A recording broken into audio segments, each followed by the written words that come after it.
today's topic is excuses and advice. Okay. Now, excuses and advice, pieces of advice is something that we all have plenty of. And I'm just thinking that something that we massively lack is action, okay? And taking action as opposed to just talking all the time.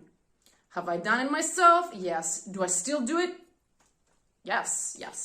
Everybody has excuses, okay? All the time. And this is why life coaching is such a great field of expertise, let's say, because you actually study those things. You study your excuses and the why you do the things you do every day.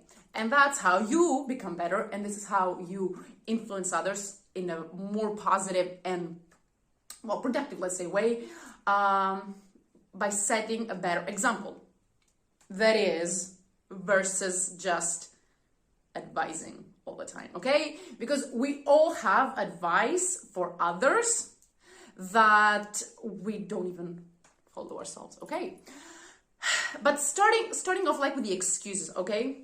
I see like with a lot of my students and my clients, excuses are something that interestingly also, like even when someone tries to explain to you and to point out to you that, like, shh, like, shut up, like what's going on there? Like we start a train of excuses and this, why is this happening and this happening and this, and I can't because of that and the other. And then you beat people at their arguments and you say, yeah, but is this true? Are you sure? Blah, blah. And they're like, yeah. And they come up with another excuse. It's like behind every one excuse, there is another excuse. It's very interesting, and it's a crazy thing because once you obviously distance yourself from your own excuses, at least to the point of recognizing them, okay? Because we don't 100% overcome them and say like, okay, I'm a person with no excuses now. It's not 100% true. We all have them, okay? But if you're someone that has learned to acknowledge them, then you can more easily do it for others also. And when you see it happening, it's like, wow. Wow.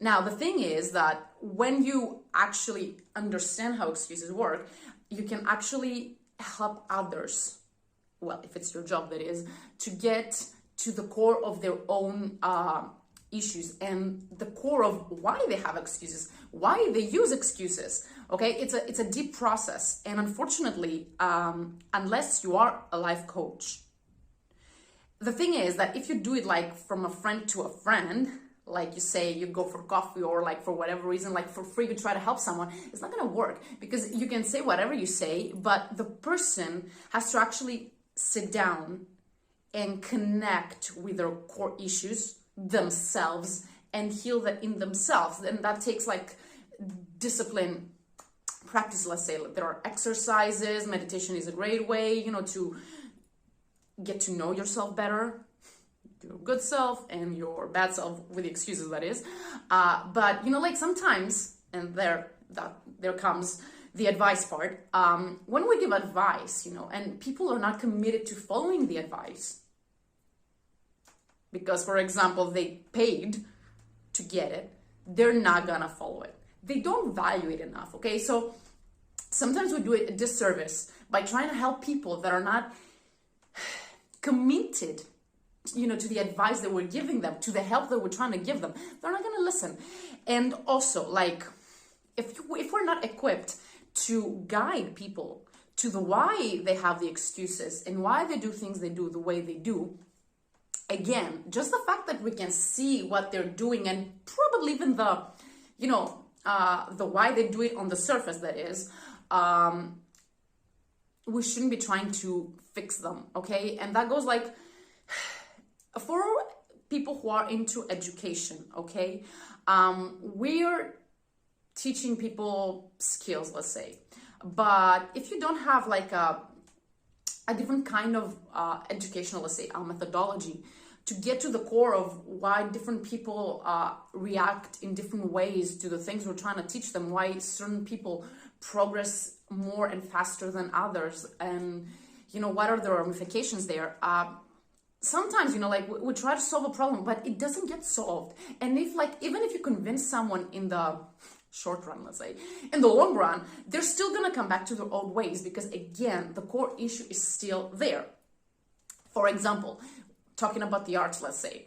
Now, if I were, for example, trying to make, let's say, a video for an audition, okay? Or even prepare for an audition. And like my teacher would say, you know what, this maybe should be a little bit more like that. And I would be like, now, like really? I mean, come on, we've done this, we covered this. All these things are more or less okay. Who cares about that little tiny detail?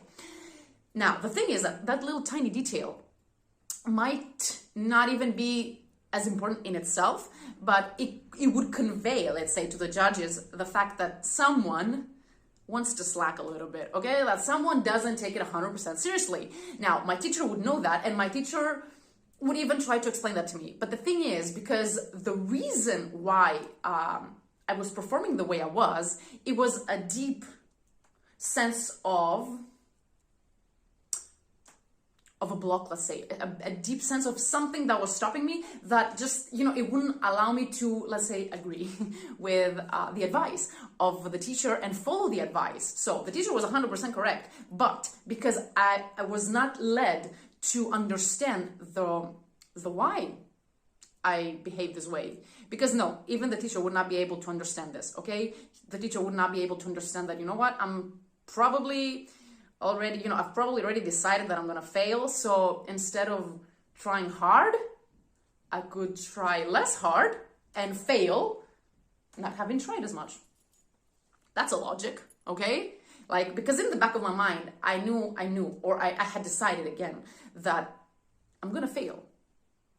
Or that other thoughts, like, in the arts, thoughts that we all have, why would they choose me? Like, they will choose someone that sleeps with the judges. They will choose someone who's prettier than me. They will choose someone who knows someone. Why would they choose me? They're not gonna choose me. Like, I could be great and they're still gonna choose me, so why bother? Like, there could be a lot of thoughts there, and there were, basically, a lot of thoughts that were stopping me from actually doing my 100% best. And they were also like really specific reasons that were specifically leading me to specifically perform poorly, and with a good logic too. But that has to do, that's how it comes back to mindset, okay? And how mindset is super important in the arts. If I were thinking differently, if I were thinking that I could absolutely do this, I could nail this, I could be the best, I could make the best video, I could make the best, I could have the best audition. If I were thinking this way, I would 100% take it more seriously. I would study differently, not necessarily harder, but more carefully, let's say. I would take it more seriously, I would focus more. So instead of like showing up to make a video with like bad clothes and without makeup or half makeup or whatever, I would actually just, give like this extra 1% more, because I would sincerely believe inside of me that, what, there are really great chances of me getting this.